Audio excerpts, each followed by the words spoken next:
Mais en tout cas, au chapitre 14, il était question de quoi au chapitre 14? Euh, il y avait un mot qui revenait 24 fois. La révélation du Père. Et Jésus a commencé par nous dire que votre cœur ne se trouble point, que votre cœur ne s'alarme point. Il y a plusieurs demeures dans la maison du Père. Donc, il nous introduit dans la famille de Dieu et en disant que vous êtes des enfants de Dieu. Et 24 fois, le terme Père revient dans ce chapitre parce que Jésus voulait mettre l'accent sur cette relation nouvelle qu'il introduit en mourant à la croix, une relation de père-fils avec chaque enfant. Et l'apôtre Paul continue là-dessus en disant que nous n'avons pas reçu un esprit de servitude pour être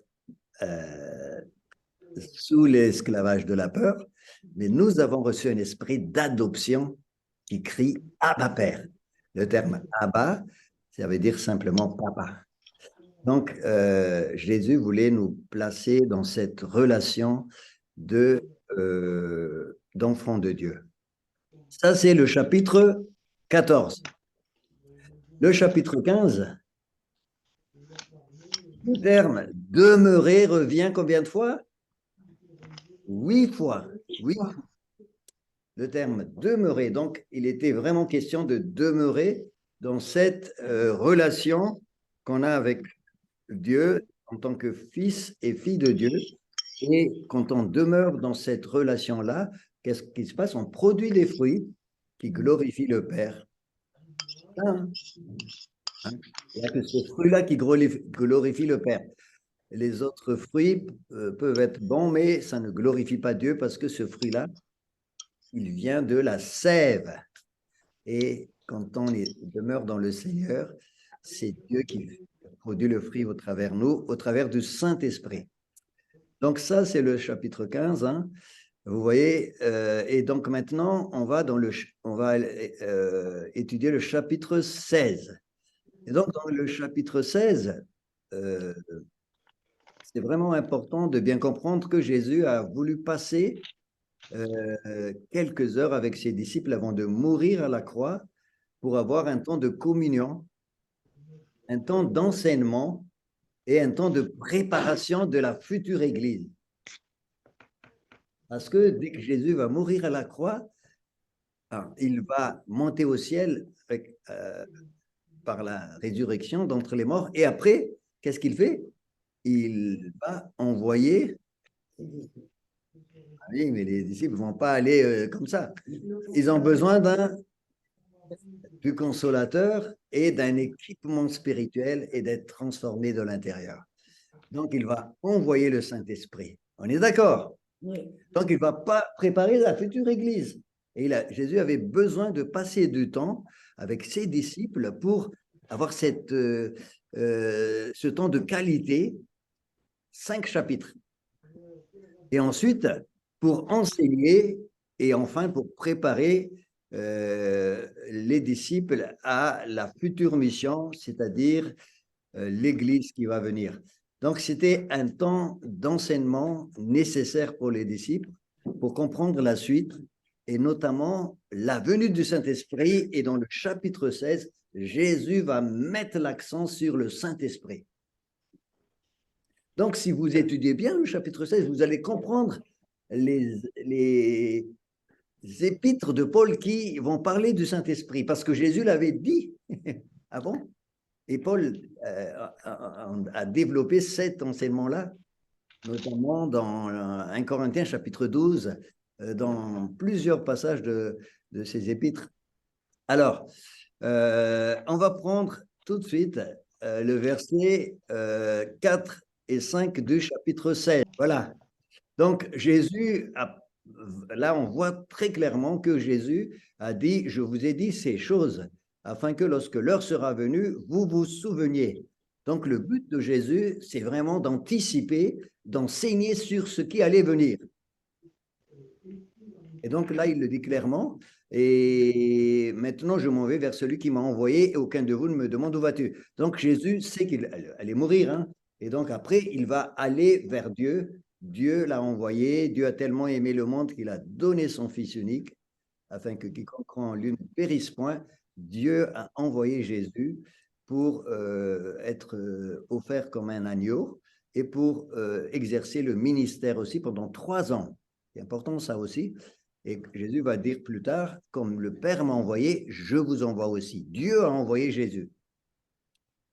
Voilà. Et dans l'évangile de Luc, au chapitre 4, verset 43, il dit, il faut que j'aille encore visiter les autres villes pour annoncer la bonne nouvelle du royaume, parce que c'est pour cela que j'ai été envoyé. Il a été envoyé pour annoncer la bonne nouvelle du royaume, pour mourir à la croix, pour faire le ministère et pour donner sa vie en sacrifice. Hein. Donc, et plus tard, il va dire, comme le Père m'a envoyé, dans Jean chapitre 20, verset 21, comme le Père m'a envoyé, je vous envoie aussi. Hein, on verra ça tout à l'heure, hein, que nous allons continuer l'œuvre que Jésus a commencée. Et il va commencer avec les disciples. Donc, Jésus est en train de préparer afin que vous vous souveniez que je vous ai dit tout ça. Alors, ensuite, au verset 16 de Jean chapitre 16, il y a un paragraphe là qui est très intéressant et je vais te demander encore, Sarah, de lire Jean 16, 16. Plus fort, s'il vous plaît, parce qu'on l'entend pas du tout. Donc, dans l'enregistrement, on l'entendra pas. Je vais vous demander à vous qui êtes dans le Zoom de lire, parce que vous, quand vous lisez, on va vous entendre très bien. Alors, on va commencer par toi, Béatrice. Tu vas lire le Jean chapitre 16, verset 16. Jean 16, verset 16. Encore un peu de temps et vous ne me verrez plus. Et puis encore un peu de temps et vous me verrez de nouveau, parce que je vais vers le Père. Voilà, vous ne me verrez plus, car Jésus va auprès du Père. Là, c'est très clair, hein, il l'a dit déjà, et là, il le répète. Et après, vous allez me revoir de nouveau. Comment ça? Il va faire l'aller-retour. Ça, c'était intéressant. Hein. Entre ces deux, vous ne me verrez plus et vous me verrez de nouveau. Hein, il y a 50 jours. Alors, je vous laisse deviner qu'est-ce qui se passe entre les deux. Il y a 50 jours. Là, j'ai calculé exactement. La première, vous ne me verrez plus, c'est à quel moment que ça va se passer? À la mort, à la croix. Donc Jésus va être enterré, après il ressuscitera, et après il va monter au ciel. Acte chapitre 1er, on va voir. Dans Acte 1er, les disciples vont voir Jésus monter au ciel sur le mont des Oliviers. Vous êtes d'accord avec moi? Hein? L'ascension. Les anges vont dire, ne restez pas là, parce que ce Jésus que vous avez vu, il reviendra de la même manière comme il est parti. Alors, on va voir ça comme ça. Ça va vous donner aussi, je dirais, des informations sur comment les événements se sont déroulés. C'est important. Hein? Acte chapitre 1er. Acte chapitre 1er, au verset 11. Alors, acte 1er, verset 11. Béatrice, tu peux continuer? Oui, d'accord. Acte 1er, verset 11. Vous, Galiléens, puisque vous arrêtez, pourquoi vous arrêtez-vous à regarder le ciel? Ce Jésus qui a été enlevé au ciel du milieu de vous reviendra de la même manière dont vous l'avez vu aller au ciel. Voilà. Donc là, Jésus est monté au ciel après sa mort. S'est révélé aux disciples. Il a parlé avec les disciples, acte 1er, verset 3, pendant 40 jours. Il a parlé de quoi? Il a parlé du royaume de Dieu. Acte 1er, 3. Et après, quand il a terminé ces 40 jours, il va vers le mont des Oliviers et là, il monte vers le ciel et les disciples regardent et les anges leur disent pourquoi restez-vous là? Maintenant, allez-y à Jérusalem parce que vous avez une mission. Vous allez voir votre mission, le Saint-Esprit survenant sur vous, vous recevrez une puissance et vous serez mes témoins, Jérusalem, Judée, Samarie, jusqu'au bout du monde. Mais en attendant Jésus, là, faites la mission. Mais Jésus dit ici, vous ne me verrez plus, car je vais auprès du Père. Et il a dit de nouveau, vous me verrez, car un autre comme moi viendra. Et c'est qui cet autre comme lui? Le Saint-Esprit. Hein? C'est pour ça que je vous ai laissé deviner. Et entre ces deux, Jésus monte au ciel et le Saint-Esprit revient. Il y a combien de temps? J'ai dit 50. Pourquoi je suis sûr que c'est 50? 50 jours.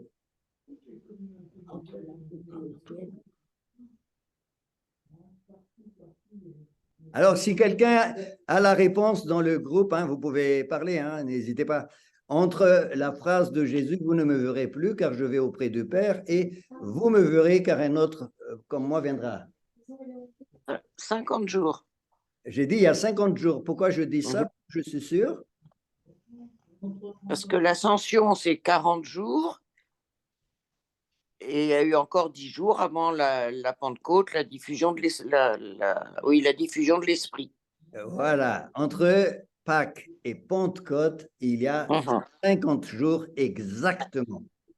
Hein, c'est pour ça qu'on l'appelle Pentecôte, 50 jours après Pâques. Et c'est pour cela qu'on peut calculer et quand le Saint-Esprit est venu dans Actes chapitre 2, verset 17, hein, Actes chapitre 2, verset 1er, c'est les disciples et l'ensemble des Juifs de la diaspora sont venus à Jérusalem pour fêter quoi? Pour fêter la fête de la Pentecôte.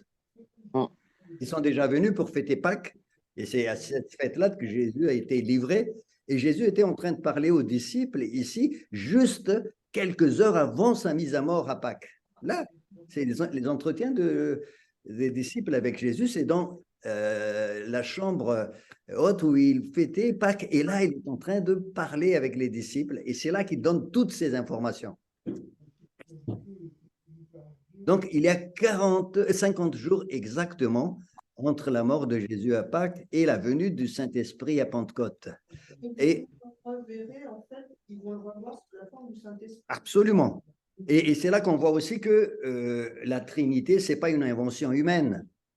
Jésus a dit, vous allez me voir, mais il parle du Saint-Esprit quand il dit ça, parce que tout le chapitre 16, on verra, il va parler du Saint-Esprit, comment le Saint-Esprit va travailler.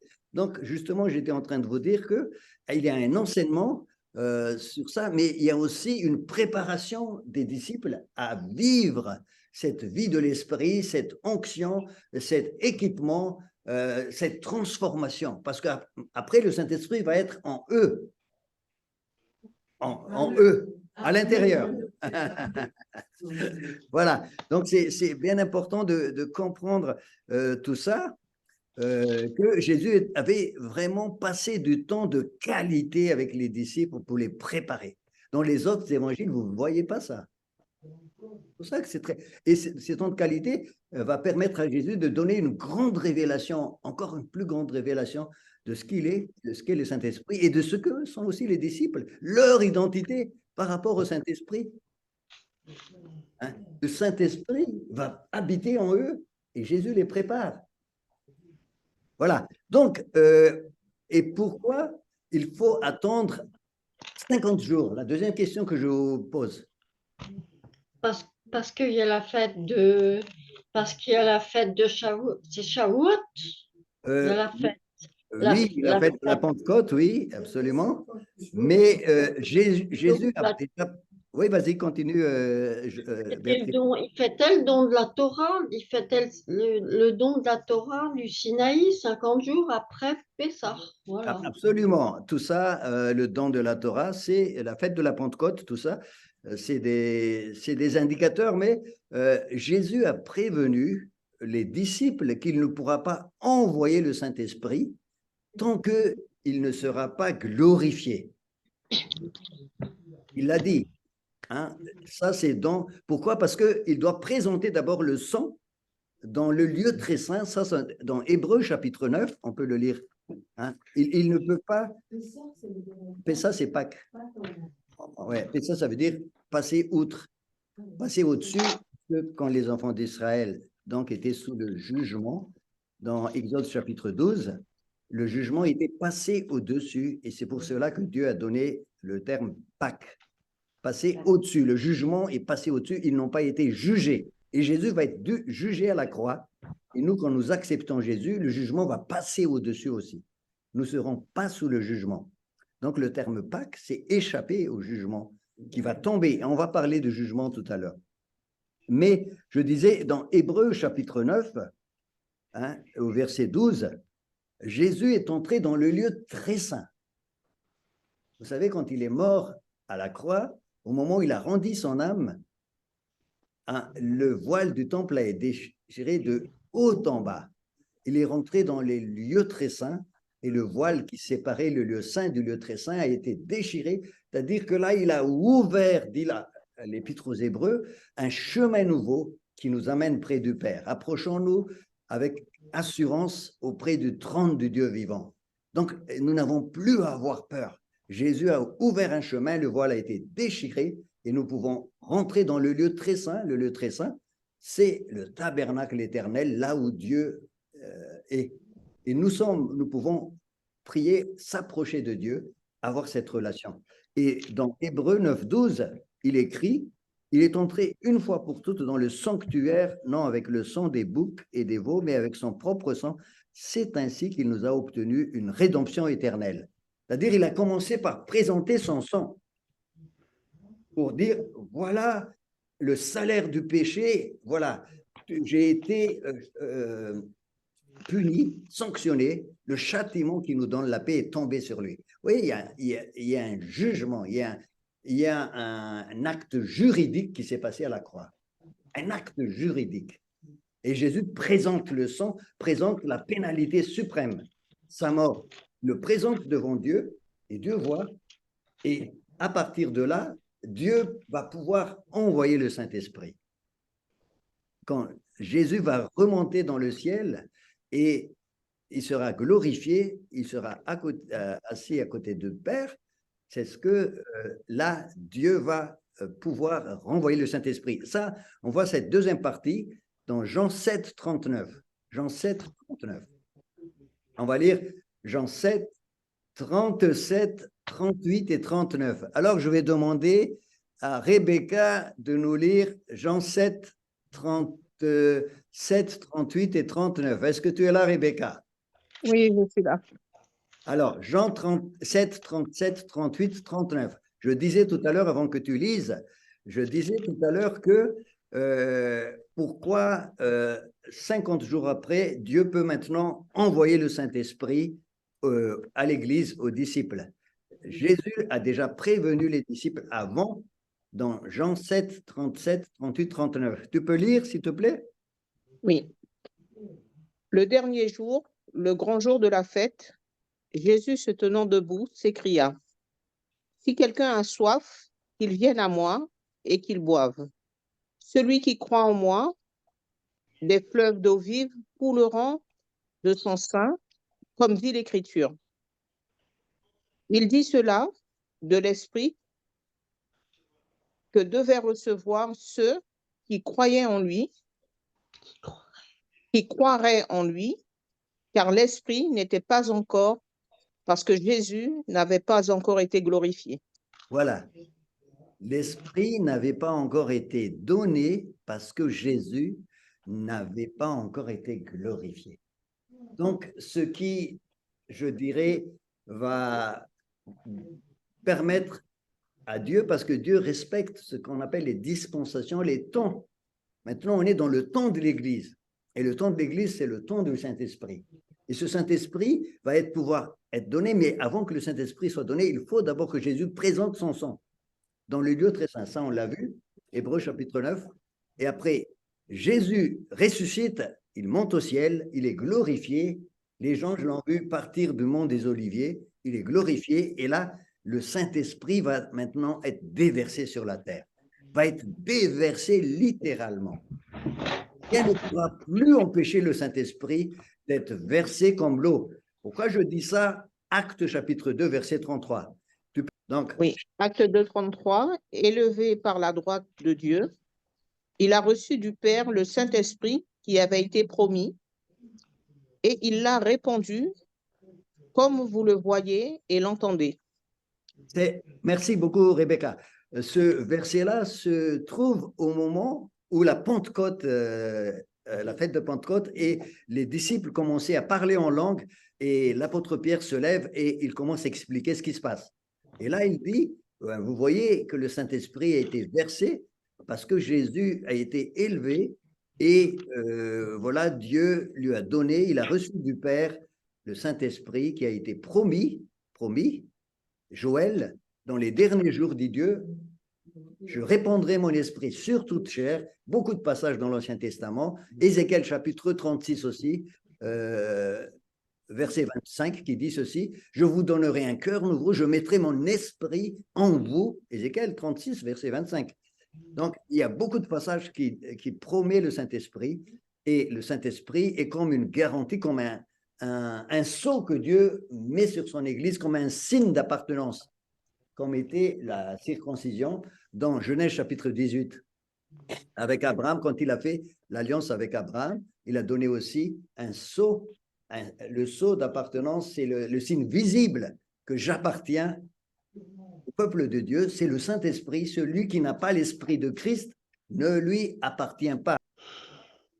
Voilà, Romains chapitre 8, verset 9. Hein. Si quelqu'un n'a pas l'Esprit de Christ, il ne lui appartient pas. Romains 8, 9. Voilà, c'est bon. Romains 8, 9. Mais dans 1 Corinthiens chapitre 6, ne savez-vous pas que vous êtes le temple du Saint-Esprit? Ça aussi, vous connaissez.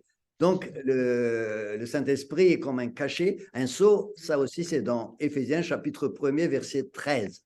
Éphésiens 1er, 13. Et là, c'est très clair. Hein? Dans Éphésiens chapitre 1er, verset 13, c'est écrit que en lui, vous aussi, après avoir entendu la parole de la vérité, l'évangile de votre salut, en lui vous avez cru et vous avez été scellés du Saint-Esprit. Dieu a mis un sceau sur votre vie comme un signe d'appartenance. Est-ce que vous avez ce sceau? Amen. J'appartiens à Jésus. Donc le Saint-Esprit en nous, c'est important, ultra important. Mais là, on passe dans une nouvelle ère. Et c'est pour ça que Dieu respecte ce plan qu'il a défini lui-même. Après la mort de Jésus, résurrection de Jésus, je donne à Jésus le Saint-Esprit déversé sur la terre, et ceux qui croient en Jésus reçoivent le don du Saint-Esprit, comme un signe, comme un sceau. Donc, Jésus, dans très peu de temps, vous ne me verrez plus, et dans très peu de temps, vous me verrez encore, sous forme du Saint-Esprit. Donc, le terme glorifié, ça veut dire ressusciter et être élevé avec le Père. Voilà. C'est reprendre sa position, si tu veux, initiale qu'il avait de tout temps, parce que Jésus s'est dépouillé, en fait, d'une partie de ses attributs divins quand il est venu. Hein, ça, c'est dans Philippiens qui dit, il s'est dépouillé et il est devenu comme un serviteur, et même comme un serviteur, il est mort, et voilà. Et c'est pourquoi Dieu l'a élevé au-dessus de toute principauté. Ça, c'est dans Philippiens chapitre 2. Donc, glorifier Jésus retrouve la place, sa gloire, absolument, sa gloire. Hein. Donc, oui.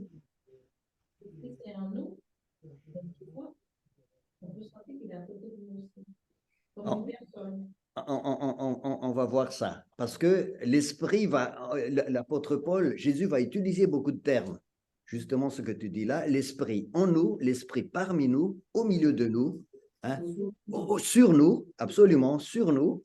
Hein, Luc va utiliser, donc l'esprit est présent comme une personne, mais formidable, il est en nous, hein, et nous sommes au bénéfice de tout ce que le Saint-Esprit a fait avec Jésus, il fera avec nous. On verra ça. Hein? Amen. Donc, c'est pour ça que c'est bien de comprendre. Et Jésus prépare ses disciples à cette ère, à cette nouvelle saison, on va dire, si vous voulez, à cette nouvelle dispensation. Dispensation, c'est un terme un petit peu théologique, hein, mais ça veut dire simplement une ère nouvelle. Voilà. Mais comme je disais tout à l'heure, il y a l'ère de l'Ancien Testament, il y a le temps du ministère de Jésus, il s'est passé 3 ans, après le ministère de Jésus, Jésus mort à la croix, et le temps du Saint-Esprit ou le temps de l'Église. Et le Saint-Esprit en nous. Donc, voilà. Donc, dans l'Ancien Testament, le Saint-Esprit n'était pas dans le peuple de Dieu, sauf sur quelques personnes. Il y a beaucoup de... Voilà, il y a les prophètes, les rois. C'est ce qu'on appelle les 3 ministères christiques de Jésus. Et le plus grave, le plus grand danger quand on interprète le Nouveau Testament à partir des textes de l'Ancien Testament. Et beaucoup le font. Quand il va parler des ministères prophétiques, ils vont prendre des textes de l'Ancien Testament, ils vont l'appliquer au niveau. Ils vont dire c'est comme ça, alors que c'est des textes de l'Ancien Testament. Dans l'Ancien Testament, tout le monde n'avait pas le Saint-Esprit. Dans le Nouveau Testament, l'Église est le lieu du Saint-Esprit, chacun de nous. Et donc, quand les ministères prophétiques qui existent dans le Nouveau Testament parlent, chacun de personnes qui reçoit aussi les paroles prophétiques ont une attestation intérieure de la validité de ce que le prophète. Et c'est pour ça que l'apôtre Paul dit que 1 ou 2 prophétisent et les autres jugent. Parce que tout le monde a le Saint-Esprit. Vous voyez pourquoi il faut respecter je dirais, les dispensations, les temps. Il faut le lire, la parole de Dieu, au travers de ça, sinon on va tomber dans des dérives. Je dis ça pour... c'est pour ça que Jésus a dit, attendez d'abord, le Saint-Esprit sera envoyé une fois que je serai glorifié. Et ce sera sur tout le monde. Alors, donc on était en train de lire Acte 2:33, qui dit que Dieu va déverser le Saint-Esprit maintenant à partir du moment que Jésus a été élevé auprès du Père. Et Jésus montre, dans Jean, il prépare les disciples, il a dit, il vous est avantageux que je m'en aille. Hein, c'est ça, hein? C'est un gros avantage pour vous parce que si je reste, vous serez certainement content parce que je serai avec vous, on va faire des miracles, des prodiges, on va sauver, mais on pourra pas aller plus loin. On sera seulement à Jérusalem, Samarie. Mais si je m'en aille, vous allez faire des disciples et sera le monde entier jusqu'en France, jusqu'à Boulogne, va être touché par le Saint-Esprit. Amen. Madagascar, absolument, au Cameroun. Donc, vous êtes avantageux que je m'en aille, hein, et que le Saint-Esprit vienne. Amen. Donc, vous voyez l'importance de cette préparation. Jean chapitre 16, verset 7, hein, c'est là qu'il dit « Cependant, je vous dis la vérité, il vous est avantageux que je m'en aille. » Et pourquoi? Parce que je vais reprendre quelque chose que j'ai déjà dit, mais je pense que c'est bien de répéter parce que là, vous voyez très bien l'importance. Dans Jean chapitre 14, Jésus a déjà parlé un petit peu de ce consolateur qu'il va demander au Père pour que le Père nous l'envoie. Donc, on va le lire. Jean chapitre 14, versets 15 à 18. Hein. Je vais demander tiens, Sylvie, est-ce que tu peux lire Jean 14, 15 à 18? Alors, Jean 14, 15 à 18. Si vous m'aimez, respectez mes commandements. Quant à moi, je prierai le Père et il vous donnera un autre défenseur afin qu'il reste éternellement avec vous. L'esprit de la vérité, que le monde ne peut pas accepter parce qu'il ne le voit pas et ne le connaît pas. Mais vous le connaissez, car il reste avec vous et il sera en vous. Voilà. Je ne vous laisse pas orphelin, je reviens vers vous. Voilà, donc vous voyez, tout ça, ça prépare le Saint-Esprit. Je ne vous laisse pas orphelin, je reviens. Dans quelque temps, vous ne me verrez plus, dans quelque temps, vous me reverrez encore. Tout ça, c'est cohérent. Hein? Et Jésus était en train de préparer les disciples à cette venue du Saint-Esprit. Et quand il parle dans ce 15-18 là, du chapitre 14, il a dit « Je prierai le Père et il vous donnera un autre consolateur. » Le terme « autre », je l'ai déjà dit, hein? Mais c'est bien de s'en... Oui, pas un autre différent, mais un autre comme moi. C'est vraiment important. Le terme allos en grec, c'est le terme allos qui est utilisé, mais pas le terme hétéros. Et le terme allos, ça veut dire un autre comme moi. Jésus a dit, je vous enverrai un autre consolateur comme moi. Il n'a pas dit, je vous enverrai un autre différent de moi. Non, un autre comme moi. Donc, qu'est-ce que ça veut dire? Qu'il sera avec vous, il demeurera avec vous, il sera en vous, éternellement. Waouh! Et donc, qu'est-ce que ça veut dire? Ça veut dire exactement comme Jésus. Qu'est-ce que Jésus a fait sur la terre pendant ces 3 années? Ce Saint-Esprit va faire exactement la même chose. Mais en vous, au travers vous. Ah, vous voyez là, c'est ce que je disais tout à l'heure, que si c'était avantageux que Jésus reste, peut-être qu'il n'aurait pas envoyé le Saint-Esprit, mais il est vraiment avantageux pour nous. Parce que non seulement Dieu va nous utiliser comme il a utilisé Jésus, parce que c'est un autre comme Jésus qui sera en nous, avec nous, éternellement avec nous. Le Saint-Esprit est un autre comme Jésus. Il console les gens. Est-ce que les gens ont besoin d'être consolés? Le Saint-Esprit va nous utiliser pour consoler. Est-ce que les gens ont besoin d'être touchés par la compassion de Jésus? Le Saint-Esprit va nous utiliser avec les fruits de l'Esprit qui sont l'amour, la joie, la paix, la patience, La bonté, la bonté, bienveillance. la bienveillance. Voilà, ben, c'est Jésus, ça. C'est Jésus. Et on a vu que quand on demeure, hein, Jean chapitre 15, quand on demeure, on va produire ces fruits-là. Donc, au travers du Saint-Esprit, on va produire les mêmes fruits que Jésus. Donc, c'est vraiment le même que Jésus qui vient au secours des gens, qui va guérir les malades, qui chasse les démons. Au nom de Jésus, tu dégages. Dehors au nom de Jésus. Jésus donne l'autorité. En mon nom, vous chassez les démons. Vous priez pour les malades. Pas seulement une transformation de notre vie par le Saint-Esprit, parce que le Saint-Esprit nous donne l'autorité. Il y a des actions à faire. Il y a aussi une transformation intérieure. Donc, vous voyez, le Saint-Esprit nous restaure notre identité. Hein, l'Esprit lui-même déclare en notre esprit que nous sommes enfants de Dieu. Donc, quand le diable nous accuse de Saint-Esprit, restaure. Non, tu es enfant de Dieu. Je le déclare. Le Saint-Esprit crie l'Esprit Abba Père, l'adoption. Donc, c'est important d'être restauré dans son identité. Beaucoup d'enfants de Dieu ne sont pas restaurés. Toute leur vie, ils ont peur, et c'est la servitude. Hein. Donc, c'est important. Et une fois que nous avons notre identité restaurée, le sceau de l'Esprit, Jésus nous donne les fruits de l'Esprit au travers du Saint-Esprit. Nous avons l'autorité, nous chassons les démons et nous faisons des miracles au nom de Jésus et Jésus est glorifié. On va voir ça plus tard. Hein. Donc, vous voyez, le programme hein, que chacun de nous, que Dieu a préparé pour chacun de nous.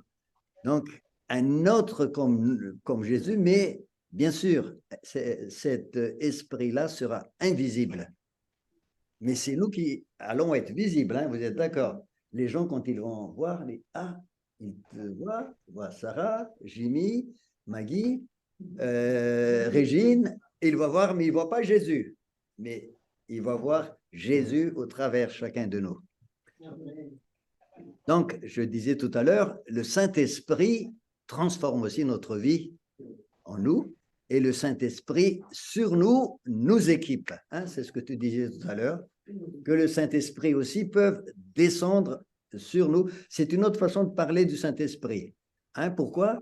Parce que le Saint-Esprit va donner la même onction que l'onction qui était sur Jésus. Je ne dirais pas que nous serons comme Jésus exactement, parce que nous ne pourrons jamais être comme Jésus, mais l'onction qui était sur Jésus sera aussi sur nous.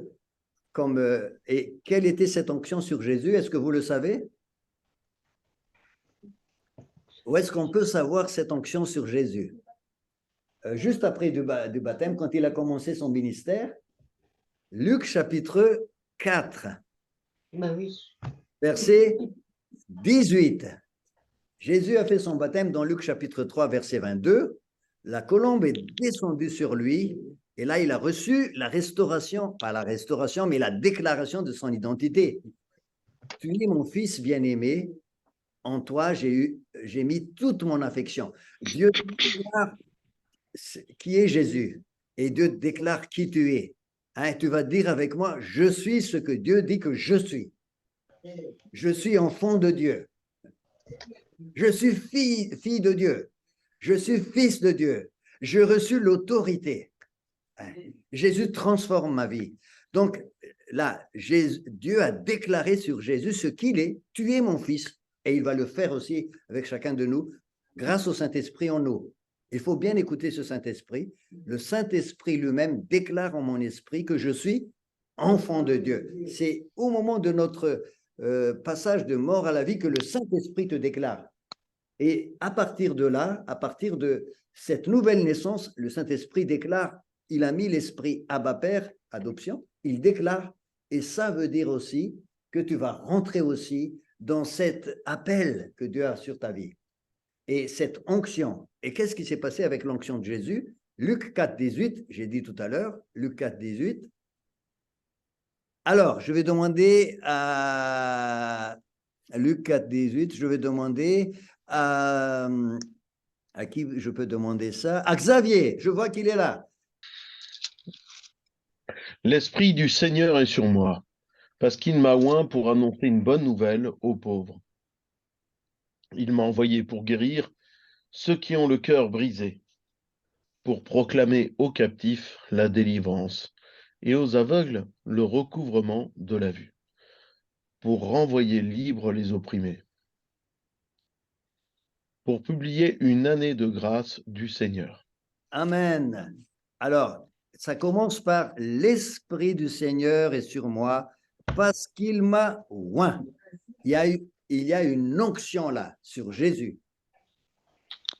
Il m'a oint pour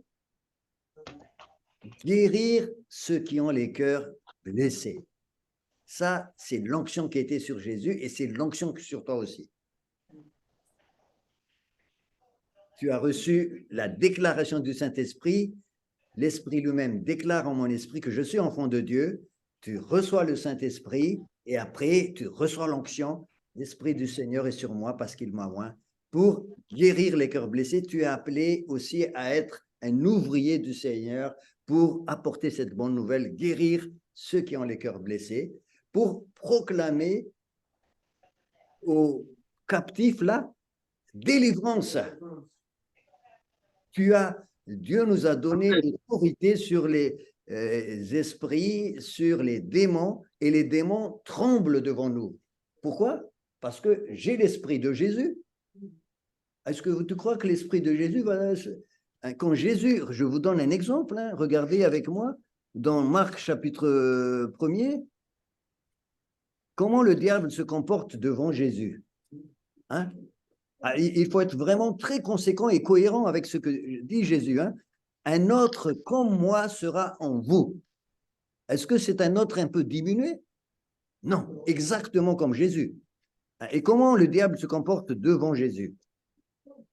Il tremble, absolument. Regardez dans ce Marc chapitre 5, qu'est-ce qu'il dit? Il dit ceci, le diable, donc le démoniaque, hein, quelqu'un qui est sous l'emprise d'un esprit diabolique, il s'écria d'une voix forte, « Que me veux-tu, Jésus, fils du Très-Haut? Je t'en conjure, au nom du Dieu, ne me tourmente pas. » Il supplie. Hein? Et c'est ce même Jésus qui est en toi. Il est avantageux que je m'en aille afin que je vous envoie un autre consolateur, un défendeur dans un autre, hein, lui qui sera éternellement en vous, avec vous. Donc, Jésus, ce n'est pas un Jésus diminué, c'est le même Jésus qui est en toi et un autre comme Jésus. Donc, c'est vraiment important de recevoir cette onction qui était en Jésus, proclamer aux captifs la délivrance. C'est pour cela que dans Marc chapitre 16, verset 17, Marc 16, 17, c'est écrit, voici les signes, on va le lire. On va le lire, je vais demander à quelqu'un. Maïmouna, est-ce que tu peux lire Marc 16, 17? Oui. Alors, Marc 16, 17. Voici les miracles qui accompagneront ceux qui auront cru. En mon nom, ils chasseront les démons, ils parleront de nouvelles langues. Voilà. Je continue? Oui, tu peux continuer un peu. Ouais. Oui. Ils saisiront des serpents, s'ils boivent quelques breuvages mortels, il ne leur fera point de mal. Ils imposeront les mains aux malades et les malades seront guéris. Voilà. Donc, ce sont des signes. Hein, le terme grec utilisé, c'est signes. Hein. Les signes, en fait, montrent, attestent hein, que ça pointe vers Jésus. C'est Jésus. Hein.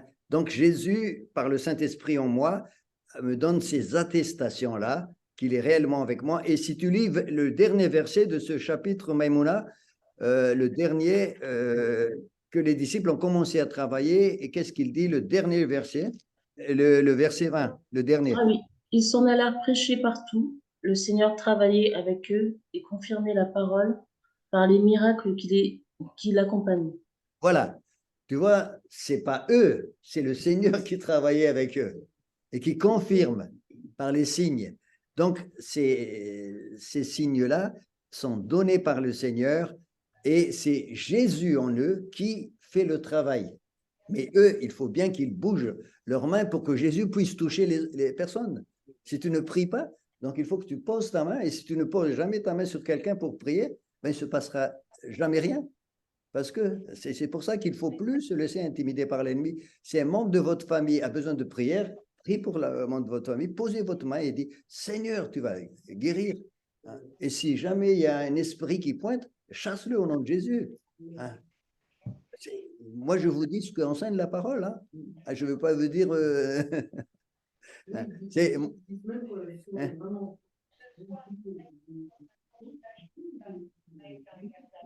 Ouais. Ouais. Absolument. Voilà. Donc, je vous encourage à prier pour les membres de votre famille déjà pour commencer, parce que c'est des gens qui sont les plus proches de vous. Priez pour vos enfants, votre mari, votre femme et pour vos amis aussi. Si vous voyez qu'ils ont besoin de prière, ben, propose-leur, est-ce que je peux prier pour toi? Et vous allez voir, vous allez être étonnés. Parce qu'un autre comme Jésus est en vous.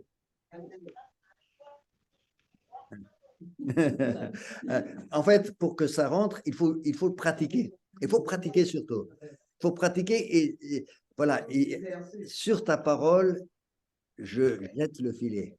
Hein, il faut pratiquer et en pratiquant, vous allez voir que Dieu est là. Voilà. Donc, on revient, donc je disais, la même onction que Jésus et le même ministère que Jésus.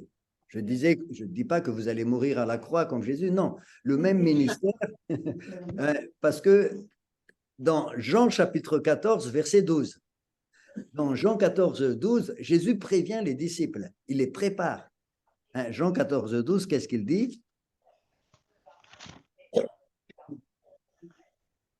En vérité, en vérité. Alors, tu peux lire encore, Maïmouna? On ne te lâche pas là, Jean 14, Oui. 14, 12. Alors, Jean 14, 11 et après 12, hein? 11 et 12. D'accord.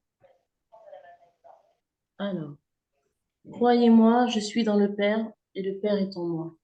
Croyez du moins à cause de ses œuvres. En vérité, je vous le dis, celui qui croit en moi fera aussi les œuvres que je fais et il en fera de plus grandes, parce que je m'en vais au Père. Voilà, voilà, on s'arrête là. Vous voyez, il y a toujours l'idée que Jésus va au Père et il laisse un autre le fera au travers nous. Quoi? Les œuvres qu'il a fait, donc toutes les actions que Jésus a fait, ben vous le ferez. Les œuvres que Jésus a faites, ben vous le ferez aussi. Parce que moi, vous n'allez plus me revoir, mais vous allez me revoir très bientôt. J'envoie un autre, parce que moi, je vais vers le Père. Je arrive vers le Père, j'envoie le Saint-Esprit, et vous allez faire avec le Saint-Esprit. Donc, vous voyez très bien que Jésus préparait son départ, il préparait ses disciples à recevoir le Saint-Esprit et à faire tout ce que le Saint-Esprit a déjà fait avec Jésus. Alors, ça veut dire que à partir de maintenant, tes mains sont les mains de Jésus. Tes yeux sont les yeux de Jésus. Tes bras sont les bras de Jésus, tes jambes sont les jambes de Jésus. Si tu ne bouges pas, Jésus ne bouge pas. C'est pour ça que moi, je bouge partout. Et pourquoi André, il est partout? Parce que je veux que Jésus m'utilise. Non, mais c'est vrai. Si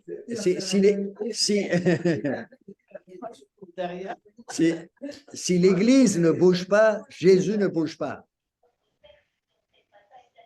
Les mains sont les mains de Jésus parce que, vous savez, le diable, il utilise des gens aussi. Ben oui. Il va trouver des gens et il va l'utiliser aussi pour faire du mal. Jésus utilise aussi des gens, il utilise des gens qui ont reçu le Saint-Esprit. Et donc, maintenant, c'est à nous d'écouter Jésus et de faire. Voilà, c'est important. Donc, l'action du Saint-Esprit au travers chacun de nous. Voilà. C'est important de retenir ça. Alors, qu'est-ce qu'il fait ce Saint-Esprit dans le chapitre 16 hein? On reste dans le chapitre 16. Hein, là, il va venir le Saint-Esprit à partir, on va lire le verset 8 à 15. 8 à 15. Toujours de Jean. Hein? On est dans le chapitre 16. Hein? Moi, j'ai pris quelques versets ici et là pour illustrer que ça fait un tout cohérent, mais essentiellement, on est dans le chapitre 16. Chapitre 16, versets 8 à 15. Alors, je vais demander à qui je peux demander ça. Linda. Linda, est-ce que tu es là? Jean 16. Je suis là, vous m'entendez? Oui, on t'entend très bien. Jean 16, 8 à 15. Ok. Et quand il sera venu, il convaincra le monde en ce qui concerne le péché, la justice et le jugement. En ce qui concerne le péché, parce qu'il ne croit pas en moi, la justice, parce que je vais auprès de mon Père et que vous ne me verrez plus, le jugement, parce que le prince de ce monde est jugé. Voilà, merci. Donc là, on a beaucoup d'informations de ce que le Saint-Esprit va faire. Comment il va faire? Il va d'abord convaincre le monde de péché. C'est-à-dire qu'il va envoyer une conviction de péché quand tu vas prêcher l'Évangile. Il va envoyer une conviction de péché. Une conviction de péché nous amène les gens à la repentance. Les gens ne peuvent pas se repentir s'il n'y a pas de conviction de péché. Hein? Vous vous rappelez, on a parlé de la loi. Donc la loi est un pédagogue qui nous amène à Christ. Quand le Saint-Esprit applique à la vie de la personne la loi, la personne se sent perdue, tous les péchés sont révélés et le cœur de la personne est attristé. Et cette tristesse, selon Dieu, amène la personne à la repentance. Donc, conviction de péché, hein, c'est important pour amener la repentance. Et pourquoi il faut la conviction de péché? Dans ce même verset, au verset 8, parce qu'il ne croit pas en moi. Hein, c'est ça, hein? Parce qu'il ne croit pas en moi. La source de tous les péchés, c'est l'incrédulité. Ah, ça, c'est sûr. Vous allez me dire non, parce que en fait, à partir du moment où tu vas commettre un péché, c'est que tu as commencé à douter de ce que Dieu a dit. Ah, c'est ce qu'a fait Adam et Ève dans le jardin d'Éden. Quand Satan leur a dit, Dieu a-t-il réellement dit? Ils ont commencé à douter. Là, une brèche a été ouverte. Et c'est comme ça qu'ils sont tombés. Donc, ils ne croient pas en moi. Donc, le Saint-Esprit va envoyer cette conviction de péché. Le Saint-Esprit n'accuse pas pour le moment. Pourquoi? Parce que ce n'est pas encore l'heure du jugement des personnes. C'est encore l'heure du salut. Il amène une conviction de péché qui amène à la repentance. Le Saint-Esprit n'accuse pas, c'est le diable qui accuse. Ah, ça, je vous le dis, pour le moment, dans ce temps de la grâce, le Saint-Esprit n'accuse pas, il donne une conviction de péché. et une conviction de péché donne une tristesse selon Dieu.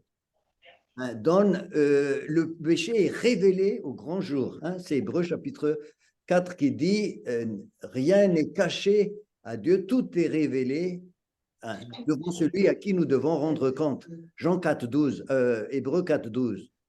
Donc, il révèle le péché est mis à nu et ça donne une tristesse selon Dieu qui amène la personne au salut selon 2 Corinthiens chapitre 7 verset 10. Donc, si la personne confesse son péché, il est fidèle et juste pour pardonner et purifier le cœur de toute iniquité. 1 Jean 8 et 9. Absolument. 1 Jean 8 et 9. 9, 9, 1, 9. 1 Jean 1, 9. Voilà. Voilà. Et enfin, le Saint-Esprit aussi peut nous aider à réparer quelque chose, à restituer quelque chose que nous avons volé. C'est ce qu'il a fait avec Zachée. Vous vous rappelez?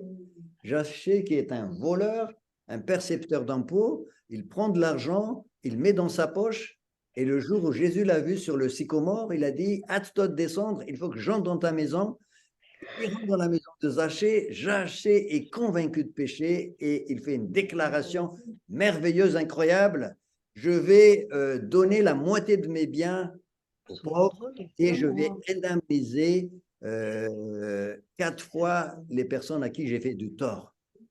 Hein, il n'y a pas longtemps, moi j'étais avec quelqu'un, c'est énorme, il n'y a pas longtemps j'étais avec quelqu'un qui a commis un péché et cette personne m'a confié que voilà, elle a volé dans un endroit et je dis non, tu dois restituer. Elle a dit non, le Saint-Esprit m'a dit que je dois donner aux pauvres. J'ai dit non, non, non, tu dois restituer. Si tu vas donner aux pauvres, fais comme Zachée. Zachée a restitué 4 fois plus. Mais en plus, il a donné la moitié aux pauvres. J'ai dit, ça, c'est un indicateur très clair. Et à la fin, la personne a restitué. Cette personne est allée voir la grande surface parce qu'elle a volé dans une grande surface. Et quand elle a donné ça, quelle libération! Elle a dit, waouh! Je dis, ben voilà.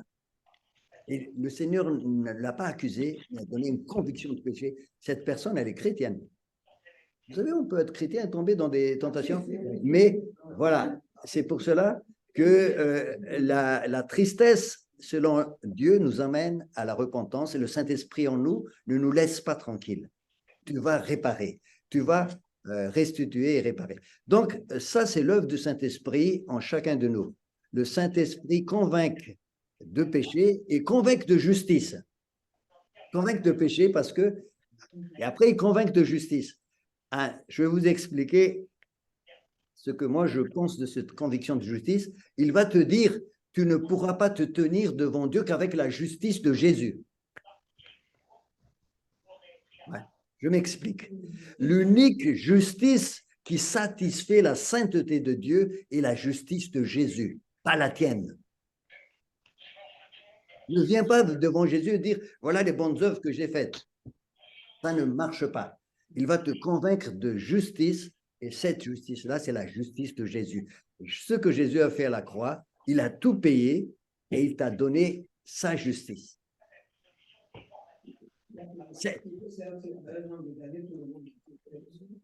Il n'y a pas d'autre justice acceptable devant Dieu que la justice de Jésus. 2 Corinthiens 5, 21. 2 Corinthiens 5, 21. On va le lire. Ça, on va briser l'esprit religieux. L'esprit religieux qui veut venir à Dieu et de dire, c'est grâce à moi, à mes mérites, à toutes les bonnes œuvres. Il tire un chariot, il fait avancer, il monte devant Dieu, voilà le chariot de mes bonnes œuvres. Hein. Ça ne marche pas comme ça. Le Saint-Esprit va te convaincre de justice, que seule la justice de Jésus est valable. Donc, 2 Corinthiens 5, 21, voilà ce qui est écrit. Béatrice, est-ce que tu peux lire 2 Corinthiens 5, 21? Oui, d'accord, j'arrive. 20, 21. Celui qui n'a pas commis le péché, il l'a fait devenir péché pour nous, afin que nous devenions en lui justice de Dieu. Voilà. Il n'y a que ça. Il n'y a que cette seule justice qui compte devant Dieu. Jésus n'a pas commis le péché, il était devenu péché pour nous, afin qu'en lui, nous devenions justice de Dieu. Dieu impute, Dieu applique à toi la justice de Jésus. Tu deviens juste, tu es déclaré juste. C'est ça qu'on appelle la justification par la foi. Nous sommes justifiés par la foi. Et seule cette justice-là, quand tu seras devant Dieu, pas à démontrer quoi que ce soit, tu as à dire simplement, j'ai cru en l'œuvre accomplie à la croix, la justice de Jésus est là. Tu seras revêtu de Jésus.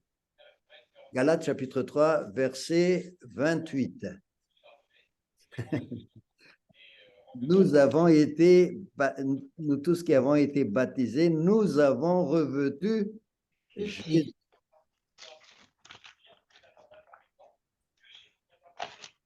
Verset 27 plutôt. Vous tous qui avez été baptisés en Christ, vous avez revêtu Christ. Galates 3, 27. Nous avons revêtu Christ. Donc, conviction de péché, conviction de justice, et enfin, il va convaincre aussi de jugement. Jean 16, 11. Le jugement parce que le prince de ce monde est jugé. L'œuvre du Saint-Esprit aussi. Il va convaincre de jugement. Et ça, c'est important de bien comprendre aussi que le diable a été jugé. Il n'y a plus moyen pour lui. C'est terminé, il a été jugé et c'est un fait accompli. C'est pas... Il sera jeté dans la géhenne, on ne va pas refaire son jugement, il sera jeté. Mais il a été jugé à la croix. À la croix, Jean 12, 31. Jean 12, 31 qui montre exactement qu'il a été jugé à la croix. Donc le jugement, parce que le prince de ce monde est jugé. Alors, Sylvia, attends, je vais prendre quelqu'un à l'intérieur. Béatrice, est-ce que tu peux lire Jean 12, 31? Oui, d'accord, Jean 12, 34, 31. Mais maintenant, c'est le jugement de ce monde. Maintenant, le prince de ce monde sera jeté dehors. Voilà, il a été jugé à la croix. Il a perdu. Le match est terminé. Le score est affiché. Le diable a définitivement perdu. On ne rejoue plus ce match. Jésus a remporté et nous avons triomphé avec Jésus. Dans Colossiens chapitre 2, verset 15, c'est écrit, il a dépouillé les autorités et les principautés, les dominations. Tout ça, c'est toute la hiérarchie diabolique. Il a dépouillé. Dépouillé, ça veut dire désarmé. Désarmé dans le terme hébreu, grec.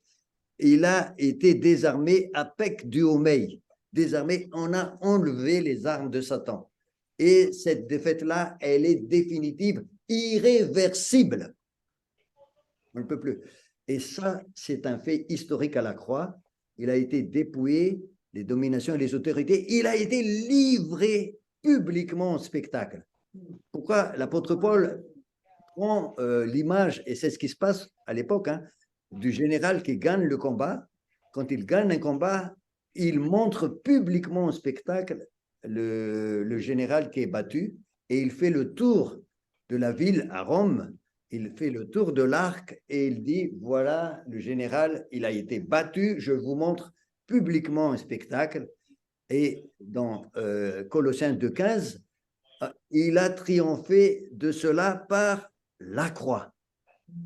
C'est l'œuvre à la croix qui a fait cette victoire. Donc là, c'est définitive, irréversible et c'est terminé. Le diable a été jugé. Et le Saint-Esprit aussi nous convainc de jugement parce que le prince de ce monde a été jugé. Donc voilà l'œuvre du Saint-Esprit. Il nous donne une conviction de péché. Il nous dit seul Jésus, la justice de Jésus peut satisfaire, et le diable, Dieu et le diable a été déjà jugé à la croix. Donc, voyez-vous, l'œuvre du Saint-Esprit. Est-ce qu'on a déjà vraiment intégré tout ça? Je pense qu'on a toujours besoin d'intégrer tout ça.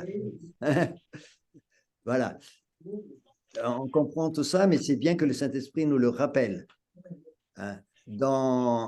On est encore dans Jean chapitre 16. Qu'est-ce que fait encore le Saint-Esprit? Il nous conduira dans toute la vérité. Jean 16, 13 et 15. Jean 16, 13 et 15, c'est encore l'œuvre du Saint-Esprit, ça.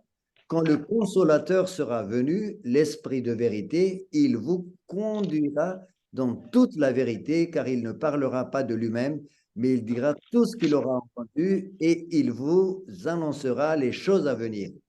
Il conduit dans toute la vérité. Sans le Saint-Esprit, pas de connaissance de la vérité. Le Saint-Esprit va éclairer la parole de Dieu et comme cela, il va nous conduire dans toute la vérité. La parole de Dieu est la vérité parce que Jésus a dit dans Jean chapitre 17, la vérité est la vie, mais dans Jean chapitre 17, il dit clairement, sanctifie-nous par ta parole est la vérité. Et le Saint-Esprit va nous conduire dans cette vérité-là. C'est écrit là. Il va nous conduire dans toute la vérité, c'est-à-dire il va éclairer la parole de Dieu, et c'est pour ça qu'on a besoin de comprendre la parole avec l'éclairage du Saint-Esprit. On est d'accord? L'Esprit lui-même déclare en notre esprit. Donc, il nous conduit dans toute la vérité. Au verset 13 et 15, le Saint-Esprit ne parlera pas de lui-même. Qu'est-ce que ça veut dire? Et il ne parlera pas de lui-même, mais il dira tout ce qu'il aura entendu et il vous annoncera les choses à venir. Et verset 14, il me glorifiera parce qu'il prendra de ce qui est à moi et vous l'annoncera. Là, c'est très riche aussi ça. Je vais essayer de... Le Saint-Esprit ne parlera pas de lui-même. Le Saint-Esprit ne veut pas dire « Je suis le Saint-Esprit, regardez, écoutez-moi ». Non, il va dire « Jésus ». Jésus. Et regardez Jésus. Qu'est-ce qu'il a fait à la croix? Qu'est-ce qu'il a fait pour toi? Il va toujours parler de Jésus. Il va toujours parler de l'œuvre de la croix. Parce qu'il a été envoyé pour cela. Et là, c'est bien expliqué.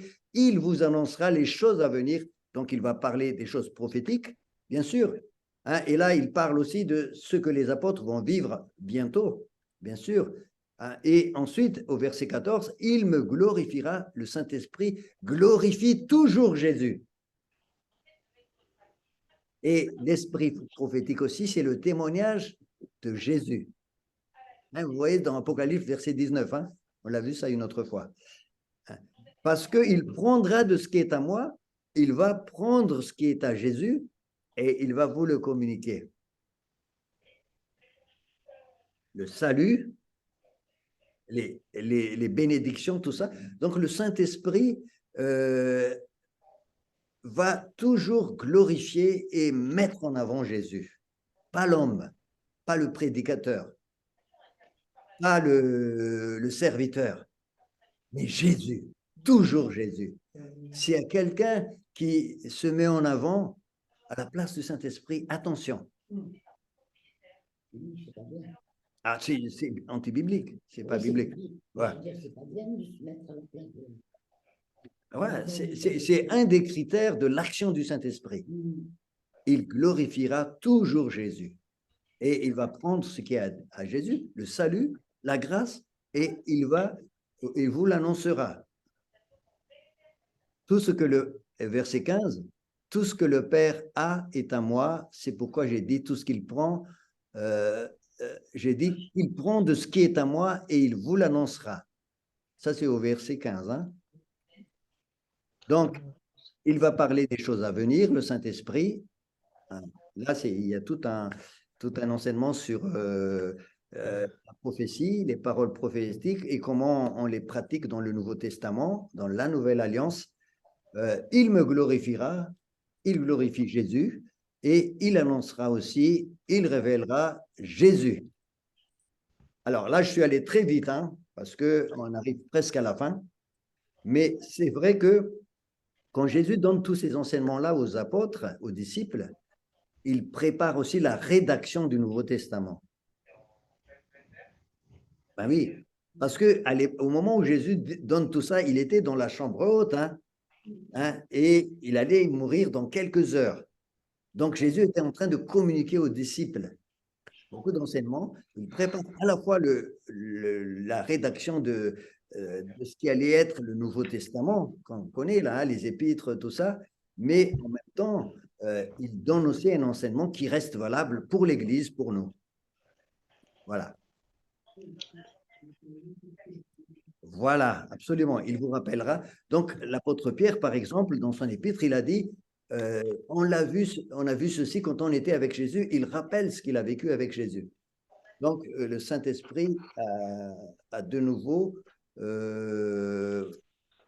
fait son travail dans l'esprit de l'apôtre Pierre pour qu'il se souvienne de ce que Jésus a dit. Mais en même temps, Jésus donne déjà aussi un enseignement sur la façon dont le Saint-Esprit va agir dans la nouvelle alliance, dans le temps de l'Église, dans l'ère de l'Église.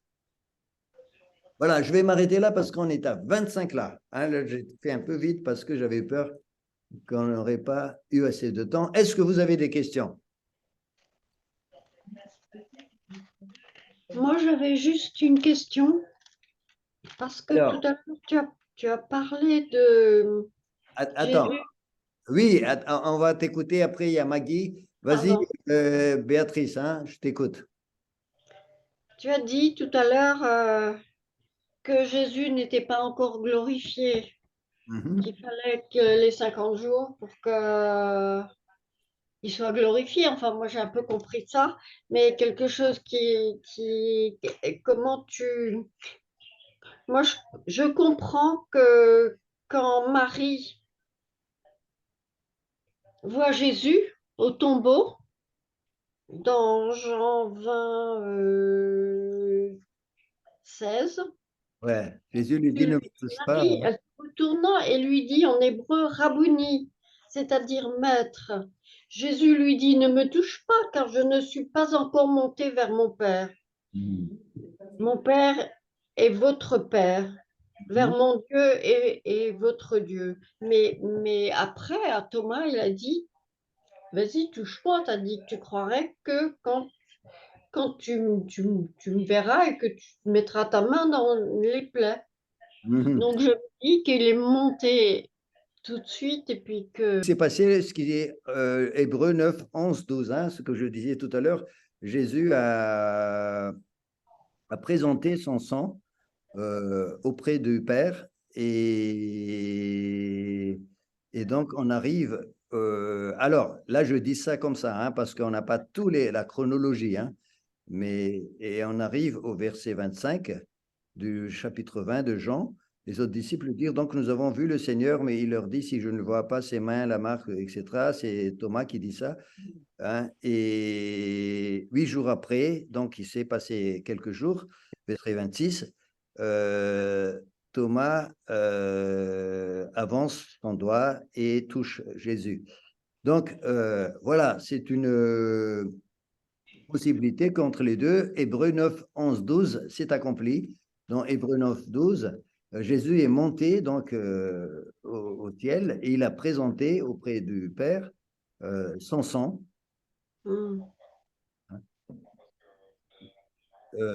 Et il est rentré dans le lieu très haut. Parce qu'au verset 17, 27, il a dit, je ne suis pas encore monté vers mon Père. Oui. Il ne me touche pas. Mais voilà. Après, voilà, j'ai tendance à penser que entre les deux, le Hébreu 9, 12, donc, qui est décrit par les... été accompli.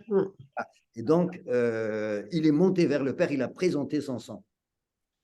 Alors, on ne peut pas rentrer vraiment dans les détails très pointilleux, mais on sait que d'une manière globale, Jésus, donc ressuscité, il présente son sang auprès du Père Et après, le Père lui donne aussi le Saint-Esprit, il déverse le Saint-Esprit sur l'Église.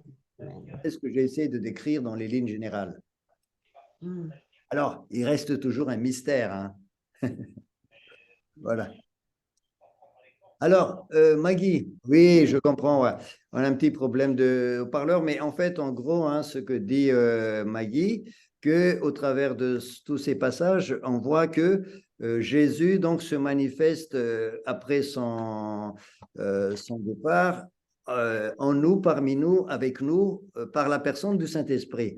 Mais c'est Jésus réellement, parce qu'il a dit un autre comme moi, hein, comme on a dit tout à l'heure. Et donc, on voit au travers de tout ça la Trinité qui est en œuvre. Hein, Dieu le Père, Dieu le Fils et le Saint-Esprit, indissociables, mais en trois personnes. C'est vrai que maintenant, c'est le temps du Saint-Esprit. Heureusement, d'ailleurs, il est avantageux pour nous, parce qu'il est avec nous. Quand nous allons dormir tout à l'heure, le Saint-Esprit est avec nous. Amen. Hein, tu peux l'entendre chez toi, moi aussi. Hein, partout, on est tranquille, on dort. Et partout où il y a des fils et des filles de Dieu, Dieu est là. Amen. Hein, ça, c'est merveilleux. Et donc, Dieu le Père aussi, en fait, hein, Dieu le Père. Mais on sait qu'on a besoin de connaître cet amour du Père et Jésus nous révèle le Père aussi. Hein.